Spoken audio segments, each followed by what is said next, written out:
ওম শান্তি। আজকের বাংলা মুরলী 1 এপ্রিল 2024। প্রাতঃ মুরলী। ওম শান্তি।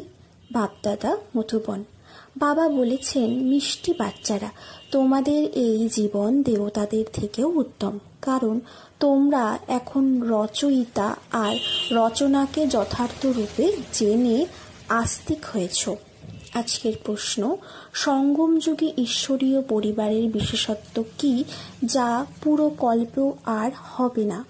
উত্তর, বাচ্চারা এই সময় স্বয়ং ঈশ্বর পিতা রূপে তোমাদের লালন পালন করেন, শিক্ষক রূপে পড়ান এবং সদ্গুরু হয়ে তোমাদেরকে সুন্দর সুন্দর ফুল বা গুলগুল বানিয়ে সঙ্গে করে নিয়ে যান।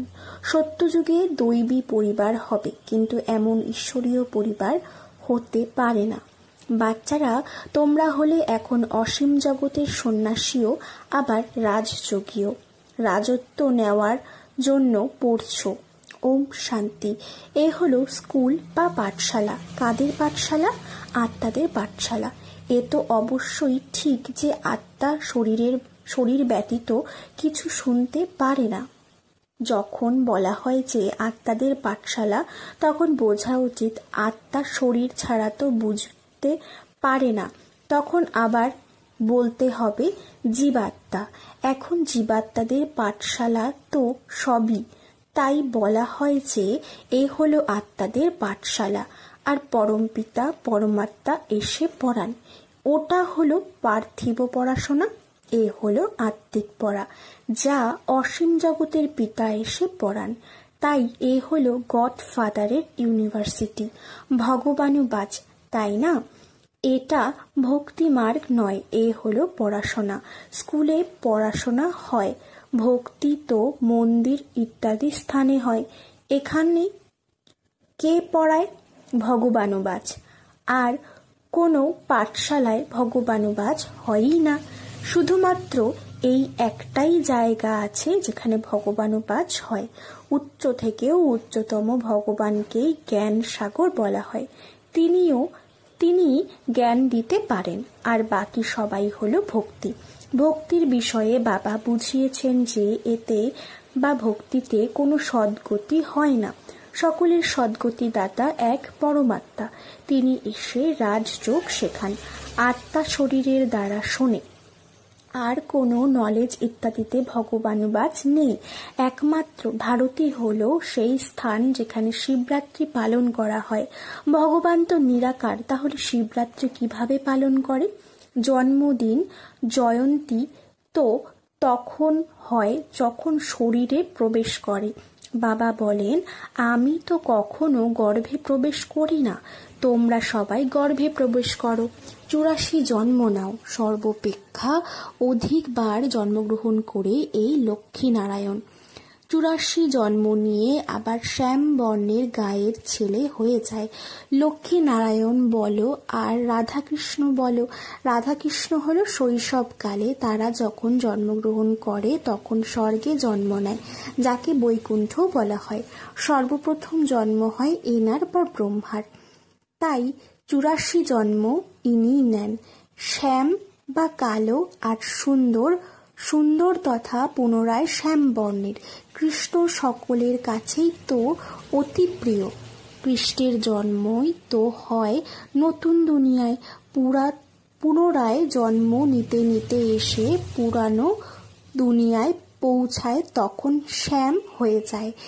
এ খেলাই হলো এমন। ভারত প্রথমে শতপ্রধান সুন্দর ছিল, এখন কালো বা তমপ্রধান হয়ে গেছে। বাবা বলেন, এত সব আত্মারা হলো বাবার সন্তান, এখন সকলে কামচিতায় বসে কালো হয়ে গেছে। আমি এসে সকলকে ফিরিয়ে নিয়ে যাই। এই সৃষ্টিচক্র এই রকমই, ফুলের বাগিচায় পুনরায় কাটার জঙ্গলে পরিণত হয়। বাবা বোঝান, বাচ্চারা, তোমরা কত সুন্দর বিশ্বের মালিক ছিলে, এখন পুনরায় তৈরি হচ্ছ। এই লক্ষ্মী নারায়ণ বিশ্বের মালিক ছিল, তারা 84 জন্ম ভোগ করে পুনরায় এমন তৈরি হচ্ছে, অর্থাৎ তাদের আত্মা এখন পড়ছে। তোমরা জানো যে সত্যযুগে অপার বা অসীম সুখ রয়েছে, সেই জন্য কখনো বাবাকে স্মরণ করার প্রয়োজনও পড়ে না।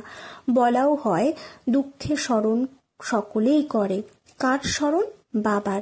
এত সবকে স্মরণ করতে হবে না, ভক্তিতে কত স্মরণ করো, ভক্তিতে কত স্মরণ করে, কিছুই জানে না। কৃষ্ণ এখন এসেছে, তিনি কে কিছুই জানে না। কৃষ্ণ আর নারায়ণের মধ্যে প্রভেদ কি তাও জানে না। শিব বাবা হলো সর্বোচ্চ, আবার তার নিচে হলো ব্রহ্মা, বিষ্ণু, শঙ্কর। তাদেরকে দেবতা বলা হয়। লোকেরা তো সকলকেই ভগবান বলে সম্বোধন করে, সর্বব্যাপী বলে দেয়। বাবা বলেন, সর্বব্যাপী তো মায়া 5 বিকার, যা প্রত্যেকের ভিতরেই রয়েছে। সত্যযুগে কোনো বিকার থাকে না, মুক্তিধামেও আত্মা পবিত্র থাকে, অপবিত্রতার কোনো কথাই নেই। তাই এই রচয়িতা বাবাই এসে এখন নিজের পরিচয় দেন, আদি মধ্য অন্তের রহস্য বোঝান, যার ফলে তোমরা আস্তিক হয়ে যাও। তোমরা একবারই আস্তিক হও, তোমাদের এই জীবন দেবতাদের থেকেও উত্তম।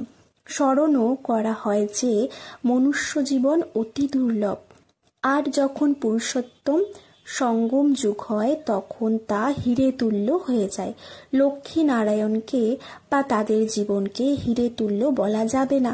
তোমাদের জন্ম হীরে তুল্য, তোমরা হলে ঈশ্বরীয় সন্তান, এরা হলেন বা লক্ষ্মীনারায়ণ হলেন দৈবী সন্তান। এখানে তোমরা বলো যে আমরা হলাম ঈশ্বরীয় সন্তান, ঈশ্বর আমাদের পিতা, তিনি আমাদের পরাণ, কারণ তিনি জ্ঞানের সাগর, তাই না? তিনি রাজযোগ শেখান। এই জ্ঞান তো এই একবারই পুরুষোত্তম সঙ্গম যুগে পাওয়া যায়। এ হলো উত্তম থেকে উত্তম পুরুষ বা আত্মা হওয়ার যুগ, যাকে দুনিয়া জানেই না। সকলেই কুম্ভকর্ণের মতো অজ্ঞানতার নিদ্রায় নিদ্রিত রয়েছে, সকলেই বিনাশের সম্মুখে দাঁড়িয়ে রয়েছে। তাই বাচ্চারা, এখন তোমরা কারোর সাথেই সম্বন্ধ রেখো না। বলা হয় যে অন্তিমকালে যে স্ত্রীকে স্মরণ করে তবে দেহ পসারিণী হয়ে জন্ম হয়। অন্তিম সময়ে শিব বাবাকে স্মরণ করলে নারায়ণের বংশে বা বৈষ্ণবকুল আসবে বা বৈষ্ণবকুলে আসবে। এই সিঁড়ি একদম সঠিক। লিখিত আছে আমরা বা ব্রাহ্মণরা তথা দেবতা, আবার তথা ক্ষত্রিয় ইত্যাদি। এই সময় হলো রাবণ রাজ্য, যখন তোমরা নিজেদের আদি সনাতন দেবী দেবতা ধর্মকে ভুলে অন্য ধর্মে আটকে পড়েছ। এই সমগ্র দুনিয়াই হলো এখন লঙ্কা, এছাড়া স্বর্ণলঙ্কা বলে কিছু ছিল না। বাবা বলেন, তোমরা নিজেদের থেকেও বেশি আমার গ্লানি করছো, নিজেদের জন্য 84 লক্ষ আর আমাকে কণায় কণায় বা অনুপরমাণুতে বলে দিয়েছ। এমন অপকারীর উপরেও আমি উপকার করি। বাবা বলেন, তোমাদের কোনো দোষ নেই, এ হলো ড্রামার খেলা। সত্যযুগের শুরু থেকে নিয়ে কলিযুগের অন্তিম পর্যন্ত এই খেলা চলে, যাকে আবার রিপিট হতেই হবে। একে বা খেলাকে বাবা ছাড়া আর কেউই বোঝাতে পারে না। তোমরা সকলেই হলে ব্রহ্মা কুমার কুমারী। তোমরা অর্থাৎ ব্রাহ্মণেরা হলে ঈশ্বরীয় সন্তান। তোমরা ঈশ্বরীয় পরিবারের বসে রয়েছ। সত্যযুগে হবে দৈবী পরিবার। এই ঈশ্বরীয় পরিবারে বাবা তোমাদের লালন পালনও করেন, পঠন পাঠনও করান, আবার ফুল বানিয়ে সঙ্গে করে নিয়েও যাবেন। তোমরা বড় মনুষ্য থেকে দেবতা হওয়ার জন্য গ্রন্থ সাহেবে রয়েছে যে মনুষ্য থেকে দেবতা হতে বেশি সময় লাগে না। তাই পরমাত্মাকে জাদুকরও বলা হয়। নরককে স্বর্গে পরিণত করা, এ তো জাদুকরেরই খেলা, তাই না? স্বর্গ থেকে নরকে পরিণত হতে 84 জন্ম লাগে। আবার নরক থেকে স্বর্গ 1 সেকেন্ডেই হয়ে যায়। 1 সেকেন্ডে জীবন মুক্তি। আমি আত্মাকে জেনেছি, বাবাকেও জেনে নিয়েছি। আর কোনো মানুষ বা অজ্ঞানী জানে না যে আত্মা কি। গুরু অনেক, সদ্গুরু এক। বলা হয় যে সদ্গুরু হলেন অকাল মূর্তি, সদ্গুরু হলেন একজনই, তিনি পরমপিতা পরমাত্মা। কিন্তু গুরু তো অনেক, নির্বিকারী তো কেউই নয়, সকলেই বিকার থেকে জন্ম নেয়। এখন রাজধানী স্থাপিত হচ্ছে, তোমরা সকলেই এখানে রাজত্ব প্রাপ্ত করার জন্য পড়ছ। তোমরা হলে রাজযোগী, অসীম জগতের সন্ন্যাসী। এই সমস্ত হঠযোগীরা হলো পার্থিব জগতের সন্ন্যাসী। বাবা এসে সকলের সদ্গতি করে সবাইকে সুখী করে দেন। আমাকেই বলা হয় সদ্গুরু অকাল মূর্তি। ওখানে স্বর্গ আমরা ঘন ঘন শরীর ত্যাগ আর গ্রহণ করি না, ওখানে কাল গ্রাস করে না। তোমাদের আত্মাও অবিনাশী, কিন্তু পতিত আর পাবন হয়ে যায়। আত্মা নির্লিপ্ত, অর্থাৎ লেপ ছেপহীন নয়। ড্রামার রহস্যও বাবাই বোঝান। রচয়িতাই রচনার আদি মধ্য অন্তের রহস্যকে বোঝান, তাই না? তিনি হলেন জ্ঞানের সাগর, আমাদের একমাত্র পিতা। তিনি তোমাদেরকে মনুষ্য থেকে দেবতা দ্বিমুকুটধারী বানান। তোমাদের জন্ম তো কড়ি তুল্য ছিল, এখন তোমরা হিরে তুল্য তৈরি হচ্ছ। বাবাই তো ব্রাহ্মণ তথা দেবতা, শূদ্র তথা ব্রাহ্মণ এই মন্ত্রের অর্থ বুঝিয়েছেন। হাম সো হাম। ওরা অজ্ঞানী, বলে যে আত্মাই পরমাত্মা তথা পরমাত্মাই আত্মা, অর্থাৎ আমি সেই আমি। বাবা বলেন আত্মাই পরমাত্মা কি করে হতে পারে? বাবা তোমাদের বোঝান আমরা অর্থাৎ আত্মারা এই সময় হলাম ব্রাহ্মণ, আবার আমরা আত্মারা ব্রাহ্মণ তথা দেবতা হব, পুনরায় তথা ক্ষত্রিয় হব, আবার শূদ্র তথা ব্রাহ্মণ হব। সর্বাপেক্ষা উচ্চ জন্ম হলো তোমাদের। এটা হলো ঈশ্বরীয় আলয়। তোমরা কার কাছে বসে আছো? মাতা পিতার কাছে।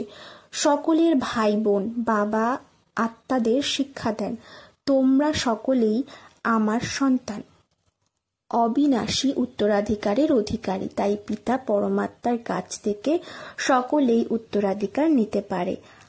আবাল বৃদ্ধ, ছোট বড় সকলেরই বাবার কাছ থেকে অবিনাশী উত্তরাধিকার প্রাপ্ত করার অধিকার রয়েছে। তাই বাচ্চাদেরও এটাই বোঝাও, নিজেকে আত্মা নিশ্চয় করো আর বাবাকে স্মরণ করো, তবেই পাপ কেটে যাবে। ভক্তি মার্গের মানুষেরা তো এই কথা কিছুই বুঝতে পারে না। আচ্ছা, মিষ্টি মিষ্টি হারানিধি বাচ্চাদের প্রতি মাতা পিতা বাপ দাদার স্মরণের স্নেহ সুমন আর সুপ্রভাত। আত্মাদের পিতা তার আত্মারূপী বাচ্চাদেরকে জানাচ্ছেন নমস্কার। রাত্রি ক্লাস। বাচ্চারা বাবাকে জানেও আর বোঝেও যে বাবাই পড়াচ্ছেন, ওনার কাছ থেকে অসীম জগতের উত্তরাধিকার পাবে। কিন্তু মুশকিল হলো এই যে মায়া ভুলিয়ে দেয়, কোনো না কোনো বিঘ্ন চলে আসে, যার ফলে বাচ্চারা ভয় পেয়ে যায়।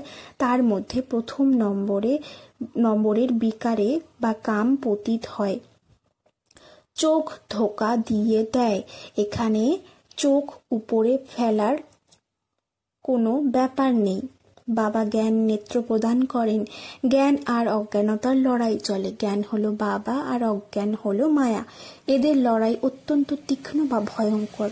অধঃপতনে গেলেও বুঝতে পারে না, আবার অনুভবও করে যে আমি পতিত হয়ে গেছি, আমি নিজের অনেক ক্ষতি করেছি। মায়া যদি একবার হারিয়ে দেয় তখন আবার উপরে চড়া খুব মুশকিল হয়ে যায়। অনেক বাচ্চারা বলে আমরা যখন ধ্যানে যাই তখনও কিন্তু সেখানে মায়া প্রবেশ করে। জানতেও পারা যায় না। মায়া চুরি করাবে, মিথ্যে বলাবে, মায়া কি না করায় তা আর জিজ্ঞাসা করো না। নোংরা বা অপবিত্র করে দেয়। ফুল হতে হতে আবার ছিছি বা অপবিত্র হয়ে যায়। মায়া এত শক্তিশালী যে প্রতি মুহূর্তে পতনের দিকে নিয়ে যায়। বাচ্চারা বলে বাবা আমরা প্রতি মুহূর্তে ভুলে যাই পুরুষার্থ করান বাবা। তিনি তো একজনই, কিন্তু কারোর ভাগ্যে যদি না থাকে তাহলে সে পুরুষার্থ করতে পারে না। এর জন্য কারোর কাছে বিশেষ আনুকূল্য পেতে পারে না। আর বাবা অতিরিক্ত পড়া পড়ান, লৌকিক পড়ায় তো এক্সট্রা করে পড়ানোর জন্য আলাদাভাবে টিচারকে ডাকা হয় বাবা তো ভাগ্য